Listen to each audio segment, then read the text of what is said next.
We're back again, and I've got stories to tell you. It's time for more 4Kids Winx, everybody. Yay!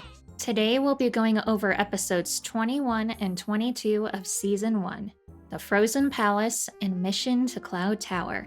But before we get into it, real quick, hello, I'm Rosie Vision, and I like taking a look at entertainment through rose-tinted glasses, because we all deserve some magic in our lives. And what could be more magical than the most stylish group of fairies in the universe?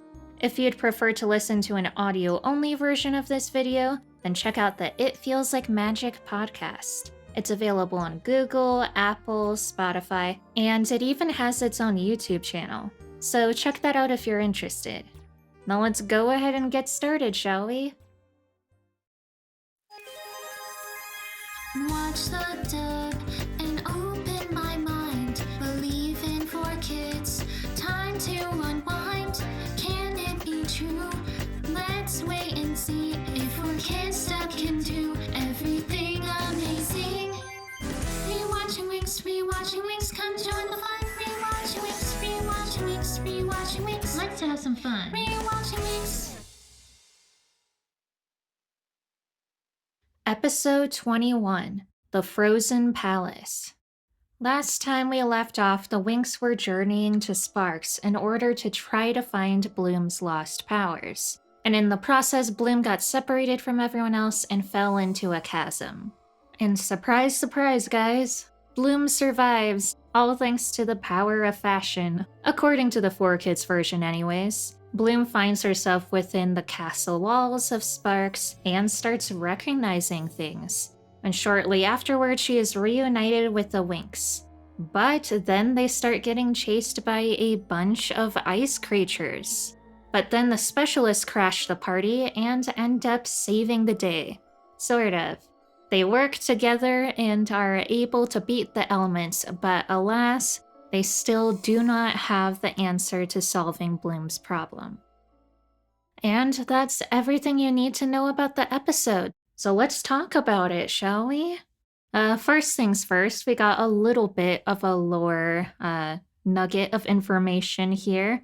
Stella uses a spell to defrost the castle, I think it was. And when she does this, we learn that apparently in the 4Kids version, Solaria, although very rarely, does have extreme winters. And this is not the first time that Stella has had to use her powers to defrost something. Only in those instances, she had to defrost actual people, which I'm pretty sure is vastly different from the lore in the original version of the series, because I remember in Season 3, spoilers, when Valtor takes over. Oh, he doesn't take over. He takes the power of Solaria, so then everything is just put out of whack. And because of that, it starts raining in Solaria. And Stella says that it's never rained in Solaria before, so this is like catastrophic. So there definitely is some inconsistency there. However, I think it would be kind of cool if every once in a while Solaria had extremely cold weather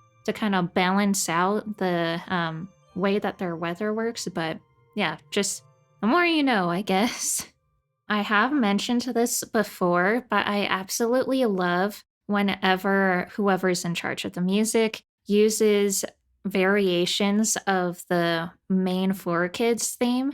There was a slower and I guess you could say sad, I don't know if I'd call it that, but a slower version of the theme that was used when Bloom was in the palace and she was starting to recognize everything. And I just thought that it was really cute and I liked it. Speaking of which, Bloom once again has a really great crying scene. I kind of harped on her a bit, I think in the last episode, because she had a scene where she was breaking down to Farragonda, and the voice actor actually did a really, really good job at the start, but then the performance was completely flubbed when they just gave the character a awful line that didn't even fit with the timing. And I thought it was really wasted potential, but here I didn't feel that way. The crying that she did mid-sentence was actually really believable, and just kudos. I think that it was really well done. And her reason for crying also made a lot of sense too. She felt super guilty after learning the truth of her origins and realizing that after all that everything did in order to try to protect the dragonfire, thanks to her, it's now gone and she couldn't do anything about it.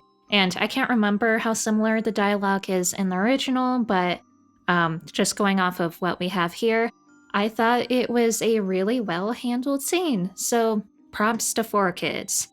But they definitely do their 4Kidsness and add in some cheesy lines on top of it. When Daphne reveals herself to the Winx, all you see is a blinding, piercing light and her silhouette. And the first thing that's said is, That's a great outfit. which was said almost kind of monotone, I guess, just because of when it was said, it felt completely out of place. Even though we all know Stella's obsessed with things like that, but for that to be the first thing you say when there's a heavenly light shining down upon you is kind of funny. Speaking of this scene though, I'm a little bit confused. I'm under the impression that Daphne isn't Bloom's sister in this version. They never outright confirmed it, I think, but when Daphne was talking to Bloom, she says something to the lines of, "The king called on me to protect you." And that really doesn't sound like something that she would say if she were Bloom's sister.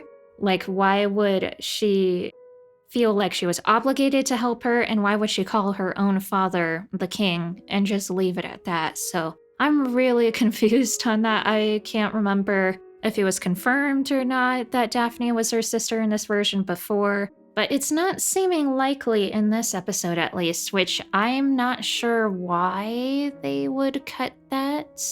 And if that is the case, that is definitely going to cause problems later down the road. Speaking of funny 4Kids lines, though, this episode was just chock full of them. Not that they haven't been present before, but I feel like it was really turned up to 11 in this episode in particular.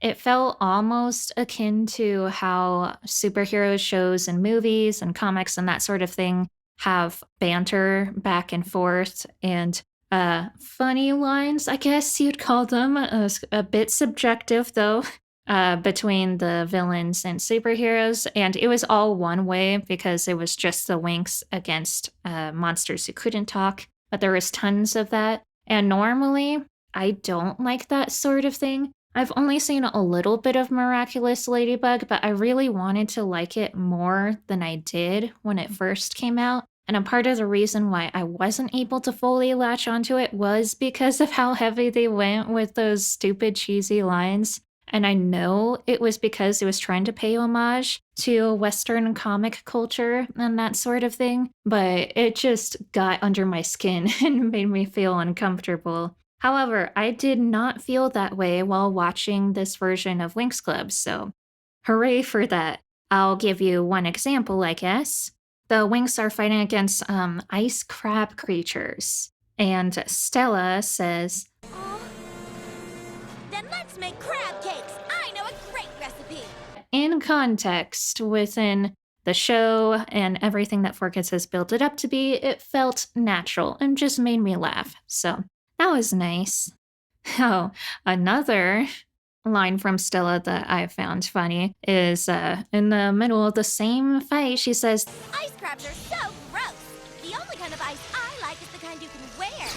and I'm not one who's really super up to date with, I forget the proper term, I only know the colloquial one, but I'm not super up to date with slang and different types of lingo and that sort of thing, but I only recently learned what ice means in that context. So I was really surprised to hear it because this show is now, God, isn't it like 15, almost 20 years old? I think. So I didn't know that that was a saying for so long. I'm assuming, based on where I heard it from, that it came from hip hop culture. So I guess that makes sense. But yeah, the more you know, that usage of the word ice is older than some fans that probably watched the show. Oh, and I don't talk about techno too much in these episodes, but she had some lines that really made me laugh a lot in this episode. For example, my personal favorite was after she defeated a monster, she says, And off they go to the great recycling bin in the sky. which is super stupid, but when Techna says it, it's hilarious because of just how engrossed she is in her character. Oh, speaking of scenes that absolutely cracked me up, this scene came out of completely nowhere, and I absolutely loved it. So it's in the exact same fight. There is so much that goes on in this fight, not only with funny lines, but also within the show itself. There's lots of cool spells, one of which is the one I'm about to describe now. Flora, out of nowhere, says to Musa, You know any jazz? and then Musa obliges and starts playing a jazzy tune and jamming out on her flute. And Flora explains the reason why she just suddenly asked this question is that The pterodactyl ivy loves jazz. It makes it fierce and improvisational. and I had to pause the show because of how much I was laughing. Combined with the out of nowhere, do you like jazz? Hearing the jazzy flute go off, and then hearing Flora talk about how her plants like to boogie and using it to kill creatures was all just too much for me to bear without laughing a whole bunch. So I recommend you check it out if you haven't seen the episode before or if it's been a while because it is a funny one. And then to add on to that same kind of feeling, there was a very similar scene not too long after that that was very clearly put in by 4Kids because it doesn't fit with the original animation that we see. Musa's off by herself fighting, and then similar to Flora, she spouts, "Hope you like rap." And then she just starts busting out a verse out of nowhere as she's cornered, and it looks like this might be it for her. And there's a backing track that goes along with it this time as compared to her amazing omelet rap before. And this time, I guess they took it a little more seriously. The lyrics, I don't remember them. I don't think they were anything extraordinary, but I actually legitimately liked the backing beat that they put in for her rap. Yo, creepy crawling ice boy, gonna bust you like your toys. Crush you, cube you, send you back to ice cube class with my double soap from the blast. Which was, I mean, is it surprising? I like 4Kids' music, but it didn't feel like 4Kids to me for some reason. So maybe they sampled something. I don't know, but I liked how it sounded, and it was just really funny. We're going to fast forward a little bit now to when the specialists arrive to help out the Winx. When the specialists arrive, the Yeti returns and is absolutely ginormous, and the specialists aren't able to scratch him at all, and it seems really hopeless. So rightfully so, Timmy's worried and shouts, "How are we gonna beat this guy?" Excuse the Mickey Mouse sounding voice, but that is indeed what he sounds like. And then the response to that from Stella would be, Don't worry, boys, we're here, we'll save you. which totally brought me back to the days of me watching Sailor Moon for the first time when I was young, because it was a really girl power show, but in a way that, at least to my kid self, was really digestible, but it was still really on the nose sometimes with just how useless they made Tuxedo Mask in order to make the girls seem really, really just capable, I guess. But I felt like they didn't need to do that. They already felt that way without bringing down Tuxedo Mask. And I felt like there was similar energy here where the specialists were absolutely just unnecessary and not able to help at all with what they were given in the show. And obviously the Winx are able to handle it. And for Stella to comment on it out loud just rubbed salt on the wound and was comedic gold. just about done with this episode. There were a few more things I noticed that were funny. I guess I can rattle off some of them real quick. There's a scene where the monsters start eating one of Flora's vines, and Musa says, They're eating it! Maybe that means they're vegetarian! and then later on, Flora says that, These extractor seeds will take them out like a bad blackhead. and then, last one, I guess, we're speed running here. Stella says after a really good shot, Monster booty has been kicked! which I said this, I think, in the last episode, but a lot of these lines really do sound like something that you'd hear kids on a playground say, which is just super funny to hear almost young adults at this point spouting off things that you'd hear like a 6-year-old say super seriously, but when you hear it, it just sounds ridiculous. But in a good way, I guess. And really, the last thing I have to say is also a funny line. This is when Sky and Bloom are trying to patch up their relationship because she just found out the truth about his identity.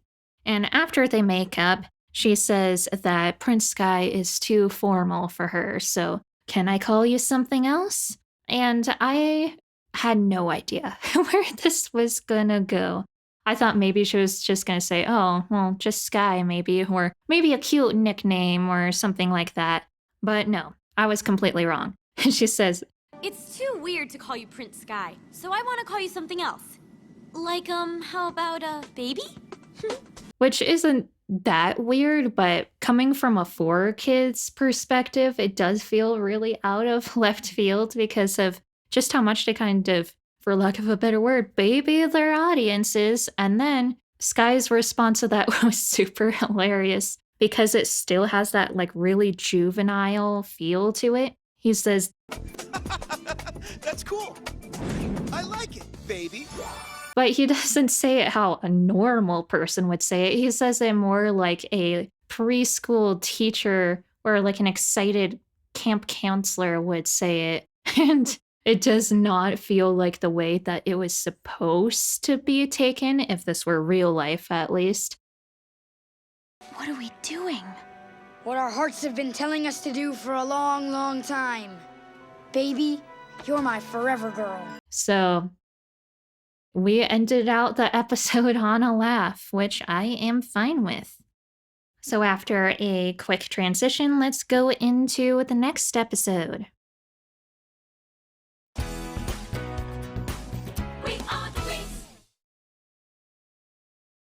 Episode 22, Mission to Cloud Tower. The Winx return empty-handed to Althea, but now they have a new game plan. Bloom creates a group with the specialists in order to break into Cloud Tower, but while they're gone, Althea is under attack once more. And during all this craziness, Riven is able to escape from his prison. After the Winx get lost within secret tunnels that lead into Cloud Tower, they're reunited with Riven and continue their journey into Cloud Tower. A little bit of a short explanation this time around, but really that's all you need to know. So let's get into the episode, shall we? Similar to how we ended off on a funny line last time, this one starts off funny right off the bat. Right as the episode starts, Stella's complaining. I really think it's tacky to come back empty-handed from a trip. I know we didn't find the dragon fire, but we should have at least picked up some t-shirts. And then Bloom has an appropriate response to that and says, I really don't think anyone expects souvenirs from a dead planet, Stella. and this exchange between the two was hilarious to me and started things off on a really good note.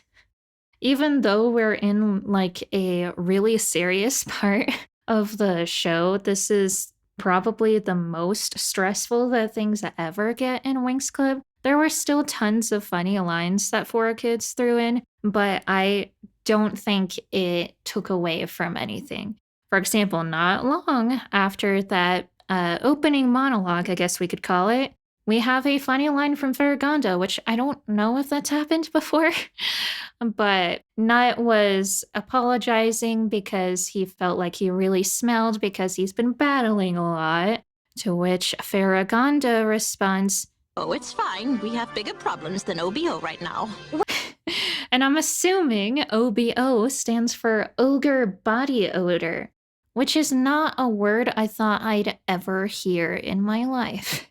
Fast forwarding a little bit, Bloom is explaining her plan to break into Cloud Tower to everyone, and then, God, I forget his name, but, Saladin. Saladin explains to the specialist that this is Bloom's plan, and she is going to be in charge and lead everyone. And then right after that, Brandon has like the most surprised and upset look on his face ever and goes like, whoa. And we don't get anything added on to that. We have no idea why he reacted that way. I'm assuming, well, I don't know. It felt like it was because, what? A girl leading us? And then on top of that, she didn't have her powers at the time. And we never really truly get to know why he reacted that way. It was super funny though, especially in contrast to Sky, who's actually giving an appropriate reaction and is worried because Bloom doesn't have her powers at this point. And yeah, that is something to be concerned about. Whereas with Brandon, I have no idea what he was thinking, but it was hilarious. Adding on to the boys versus girls narrative that we kind of got going, not in the grown-up way with really depressing repercussions and stuff like that, but more so like, once again, on the playgrounds, like kindergartners. I was a part of it too, once, long ago.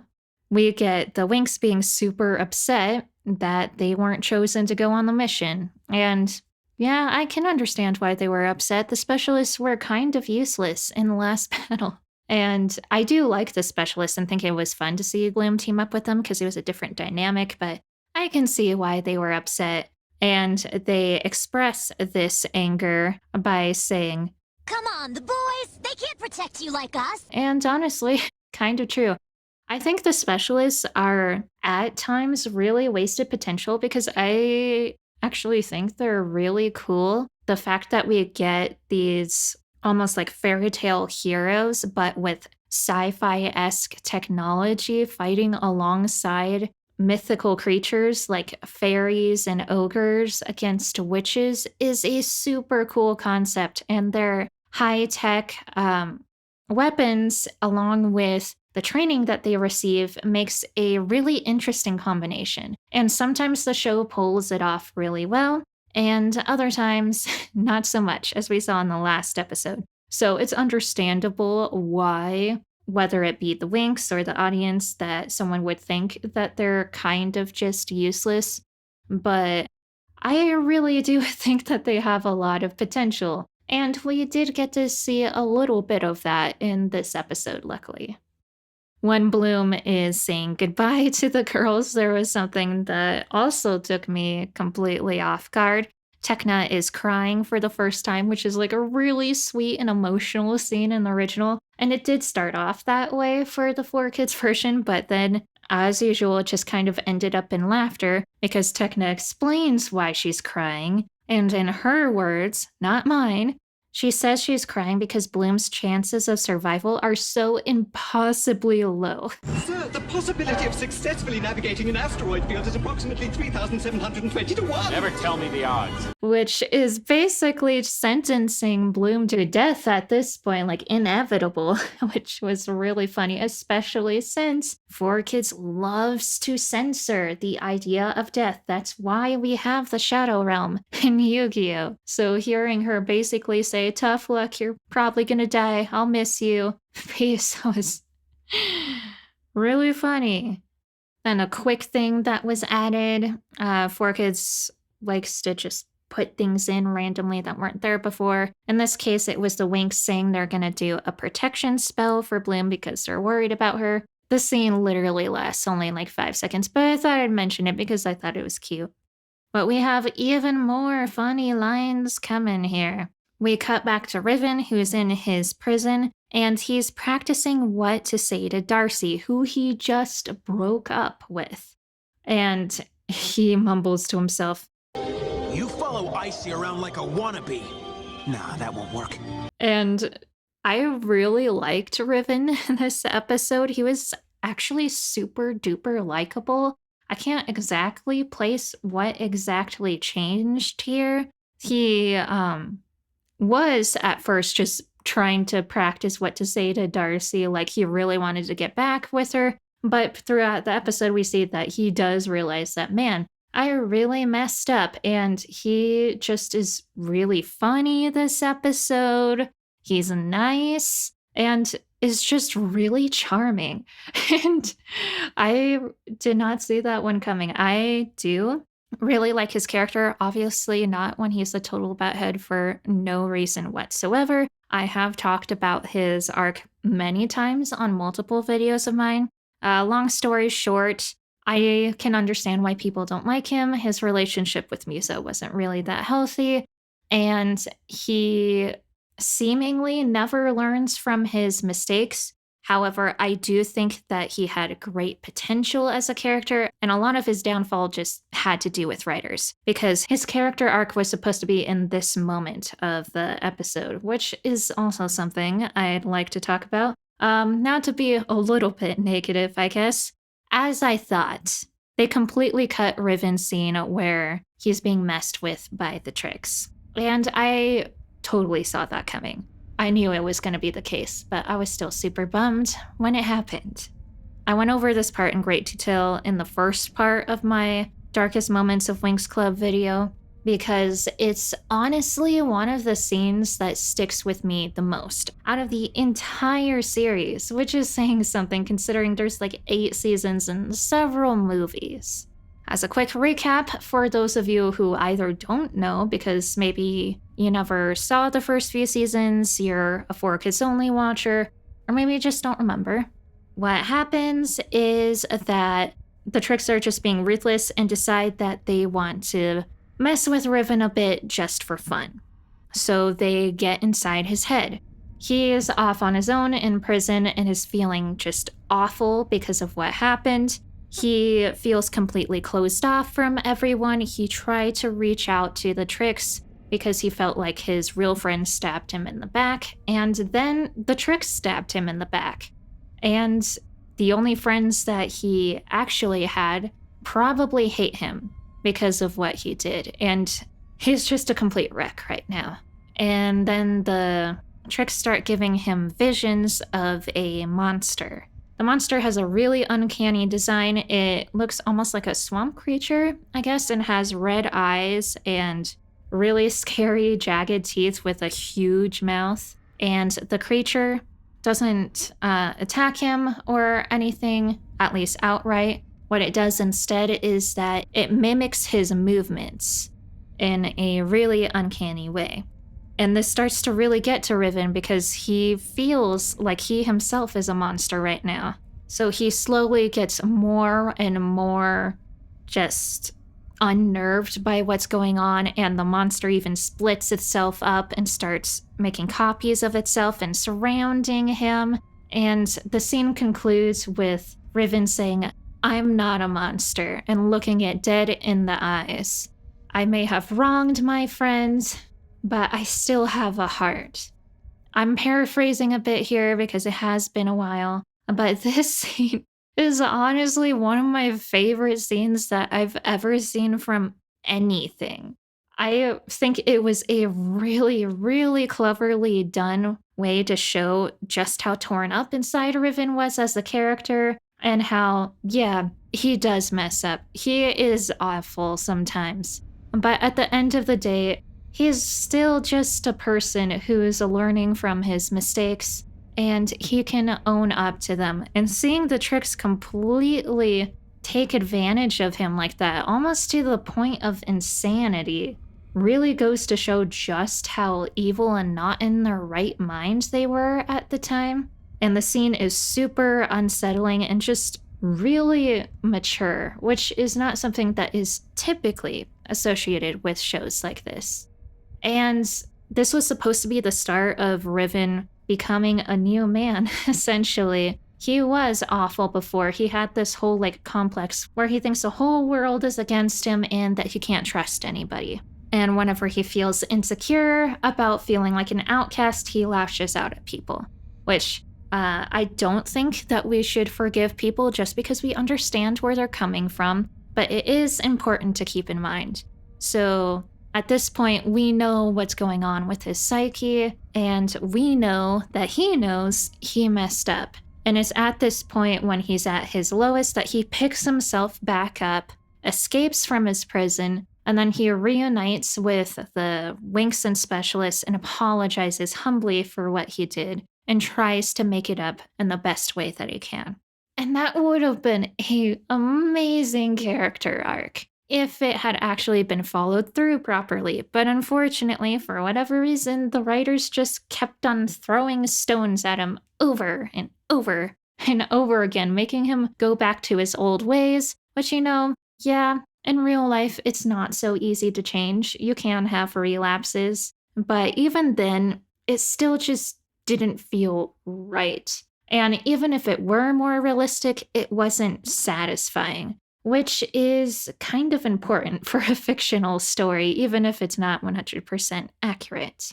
So I'm really upset with what happened with Riven. I felt like he had tons of potential as a character. It's fine if you don't like him, that's understandable, especially with the way that his character was handled. And honestly, if I knew someone like Riven, there's a chance I might not like them either, because fiction and reality are two very different things.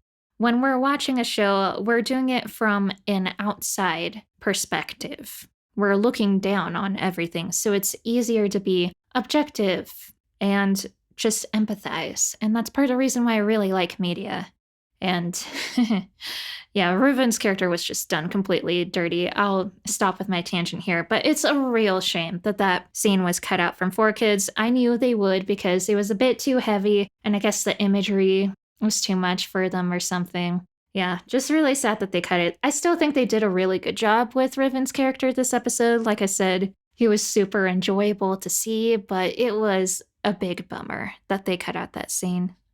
Not to bag on Riven too much, but it's not me doing it, it's 4Kids. On top of cutting out that scene, when he picks the lock to escape his prison, for some reason they couldn't just let him do it by himself. They had to have Headmistress Griffin do a Houdinus spell in order to help him, and that just felt like throwing vinegar or lemon juice or whatever other acidic liquid you want to use onto the wound of just doing his character dirty. I don't know why they couldn't just let him have that one thing. But during the scene where he's talking with Headmistress Griffin, I actually really liked what was going on there. Once again, 4Kids added a bunch of just tiny droplets of lore here and there. The lock that was holding Headmistress Griffin was an heirloom of Icy's family, which is immune to spells. So she was trying to use her own family's secret magic brew in order to counteract it,